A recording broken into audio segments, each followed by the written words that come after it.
Nilalait nila yung mga construction worker na mababaho daw, libagin, nakakadiri. Akala mo naman talaga kung kagaganda ng mga buhay ng mga to.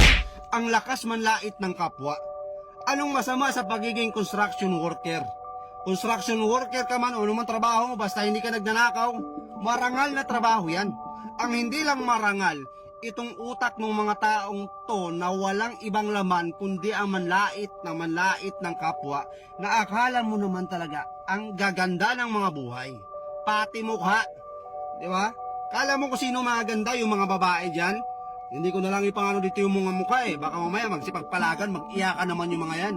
Yung mga babaeng diring-diri sa mga construction worker na lagi na lang pinupost sa TikTok, kahit dito sa Facebook, na pass sa mga construction boy. Nakakadiri sila, ang babaho nila. May mga vlogger dyan, kilala nyo na yan, kahit di ko na sabihin, napanood nyo rin naman yan. Grabe, diring-diri, wow ha. E di sana kayong gumawa ng mga bahay ninyo.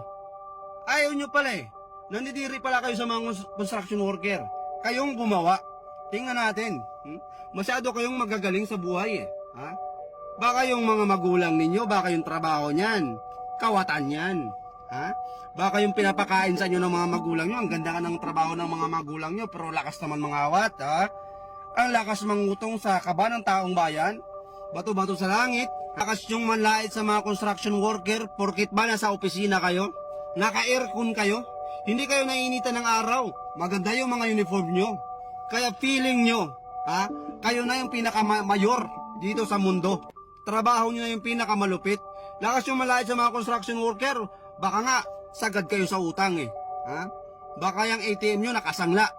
Tapos lait kayo ng lait sa mga construction worker. Ang mahirap nyan, mas malaki pa yung sahod ng mga construction worker kaysa sa inyo. Yun yung katotohanan. Yung mga construction worker na yan, pag skill ka, mason ka, karpintero ka, magkano yung mga arawan ng mga yan? Nangungontrata pa yan. May sideline pa yan. Ikaw, tingnan nyo muna yung mga sarili ninyo. Baka nga hindi nyo kayang buhayin yung mga sarili ninyo eh. Tapos ang lakas nyo ng manlait ng trabaho ng iba. Baka nga palamunin pa kayo sa bahay ninyo. Yung mga babae dyan, ang lakas magsalita. Ha? Pa sa mga construction boy.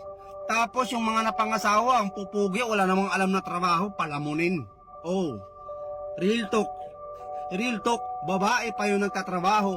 Yung lalaki nasa bahay lang kasi nga, pass daw siya sa construction boy kasi nakakadiri. Mababaho. O nag-asawa ng pogi ngayon, yung pogi, saksakan ng tamad. Oh, siya yung nagtatrabaho, magaling, palakpakan. Magiting kang babae ka. Yan tayo eh. Bago mo tingnan yung kamalian ng iba, tingnan mo muna yung sarili mo. Baka hindi perfecto yung buhay mo, kaya dahan-dahan sa pananalita. Ito ha, shout out sa mga TikToker dyan, sa mga babae dyan na akala mo kung sino maganda, na lagi nalang pinapangalantaran na pa sa mga construction boy, mababaho sila, kadiri sila. Hoy, huwag kayong magsalita ng tapos, kaibigan, ha mga girls. Baka nyan, pag nakapag-asawa kayo, ha? Baka may hirap na hirap pa kayo sa buhay. Huwag masalita ng tapos.